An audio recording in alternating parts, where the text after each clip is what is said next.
হরে কৃষ্ণ, রাধে রাধে। তো আজকে বানাবো হচ্ছে পনির ভাপা। তো পনির ভাপা কীভাবে বানাবো চলো তোমাদের সঙ্গে এটা শেয়ার করি। তো প্রথমে পনিরগুলোকে ছোটো ছোটো ছোটো ছোটো করে টুকরো টুকরো করে কেটে নিই। একদম ছোটো ছোটো করতে হবে, এটা ভাজবো না, যেহেতু এটা ফ্রেশ পনির, এটা না ভেজেই হবে, কাঁচাতেই হবে ভাপাটা। তো আমি এইভাবে দেখো ছোট্ট ছোট্ট করে নিই। এটা যত ছোটো ছোটো হবে তত ভালো, তাহলে মশলাটা ভিতরে ঢুকবে আর খেতে টেস্টি হবে। তো আমি দেখো ছোটো ছোটো করে টুকরো টুকরো করে নিচ্ছি। তোমরা যদি মনে করো এর থেকেও ছোটো ছোটো করবো তাও করতে পারো, কোনো সমস্যা নাই। দেখো এইভাবে ছোট্ট ছোট্ট করে নেব।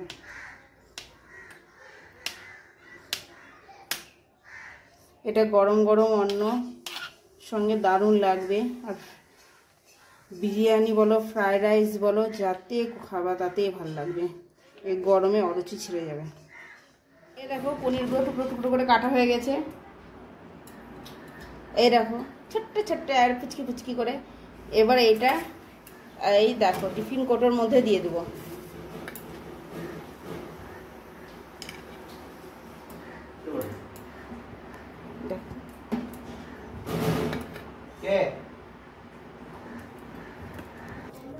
এবারে দেখো এর মধ্যে আছে 2 চামচ পোস্ত আর 1 চামচ সর্ষে।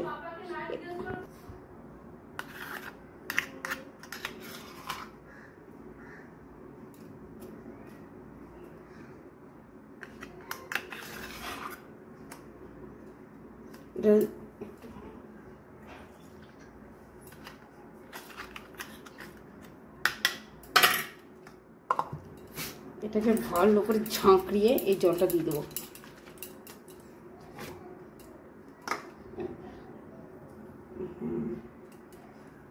এই জলটা টেনে নেবে। হলো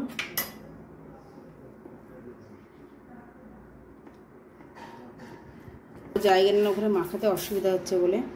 এবারে দেখো অল্প হলুদ গুঁড়ো দিয়ে দেবো।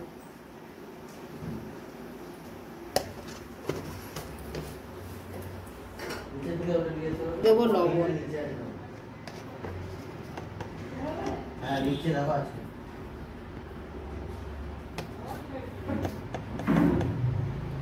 পরিমাণ মতো লবণ দিয়ে দিলাম।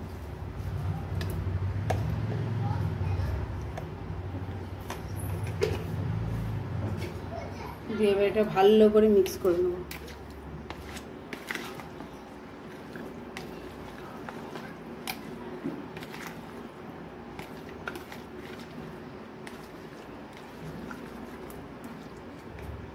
আর এই দেখো এখানে আমি জল গরম চাপিয়ে দিয়েছি, আর একটা এ দেখো এই কড়াই বসানো, এইগুলো চাপিয়ে দিয়েছি। এর উপর টিফিন কড়াইটা বসাবো, তাই এখানে গরম জলটা ফুটতে দিয়ে দিয়েছি। এবার দিয়ে দেবো সর্ষের তেল। এইটা দিতেই হবে।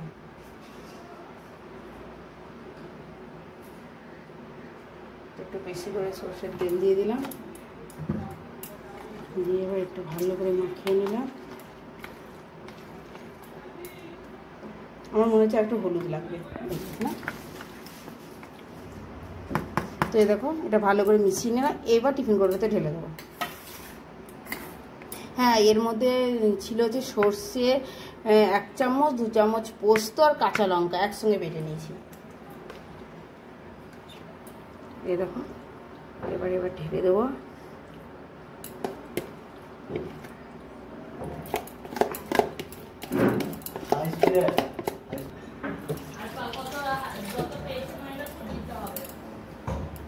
তারপরে একটু সর্ষের তেলে দেখো দিয়ে দেবো।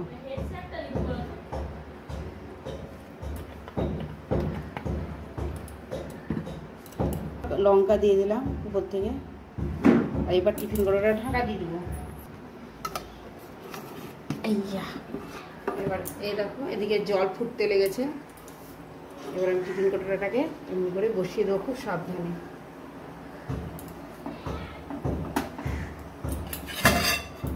এবার প্রথমে গ্যাসটা জোরে থাকবে, ফুটে যাবে ভাপে, দিয়ে দেখো ঢাকা দিয়ে দিলাম। এবার গ্যাসে লো ফ্লেমে করে দেবো। এবার 10 থেকে 15 মিনিট ভাপে থাকলো, তারপরে রেডি হয়ে যাবে পনির ভাপা। তো এই দেখো আমার মনে হয় হয়ে গেছে। এবার গ্যাসটা বন্ধ করে দেবো। জলটাও মরে গেছে, এবার তুলতে হবে। এটা ফট করে সবাই ঠান্ডা তেলে করতে যাবে না, একটু ঠান্ডা হলে তোলার চেষ্টা করবে। তো আমি এদের কাপড় দিয়ে আমি প্রথমে সাঁড়াশি দিয়ে নিচে নামাই দেওয়া।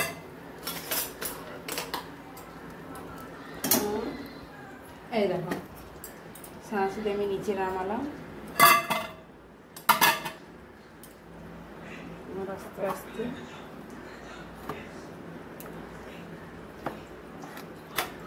দিয়ে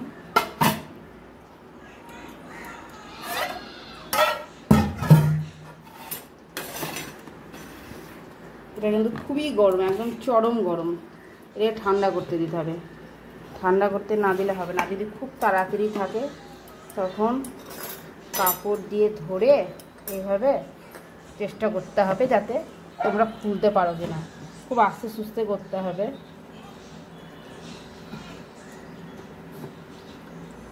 আমার তো হচ্ছে না, এত গরম, দেখি তাও। এই দেখো রেডি একদম পনির ভাপা। তোমাদেরকে মেরেও দেখিয়ে দিই। এই দেখো, দেখেছো? আর সেন্ট যা আসছে তোমাদেরকে কি বলবো, আর দেখো ভাপ উঠছে, দেখো একদম গরম গরম। এবার ভগবানের ভোগ লাগিয়ে দেবো।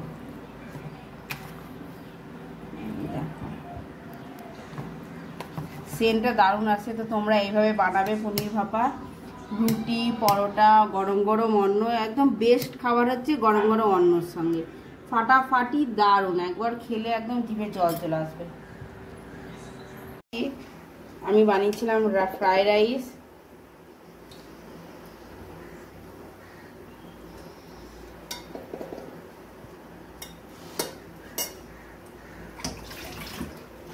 সঙ্গে দিয়ে দেবো পকোড়া, আলুর পকোড়া বানিয়েছি দেখো।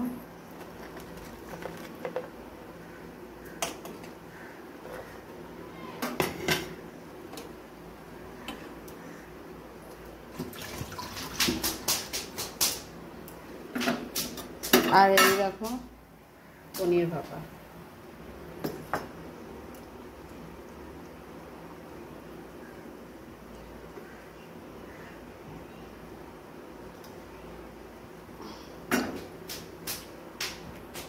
পাতা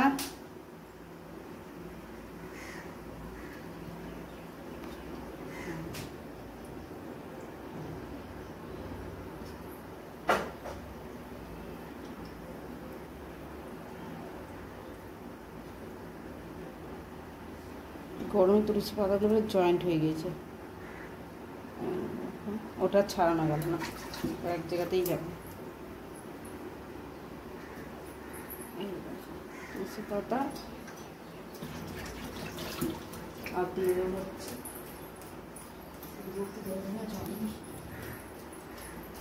বলছি রাইসটা হচ্ছে বাম্পার হয়ে যায়, ইসার মতো হয়ে যায় রাইসটা। ইসা এরকম। তো এই দেখো জল, তুলসী পত্র দিলাম। এবার ভগবানের পুরো বাড়িটা দেখো। তো এই দেখো ভগবানের প্রসাদ রেডি। এবার চলে যাবো ভোগ লাগাতে। আগে লাল্লাকে নিয়ে আসি, তো আগে আমি রেডি করে রাখি এখানে।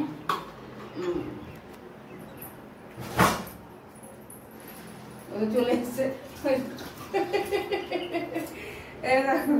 পেতে।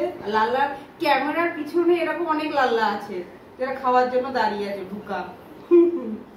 এই দেখো লাল্লার দাদা এখন খাবো খাবো করে কাঁদছে। তো এরকম লাল্লা এবার ভোগ লাগাবে। তো বন্ধুরা, হরে কৃষ্ণ, রাধে রাধে। আজকের ভিডিওটা আমি এখানেই শেষ করছি। এদিকে আলুর পকোড়া পুড়ে যাচ্ছে তাড়াতাড়ি। ঠিক আছে, রাখছি, টাটা।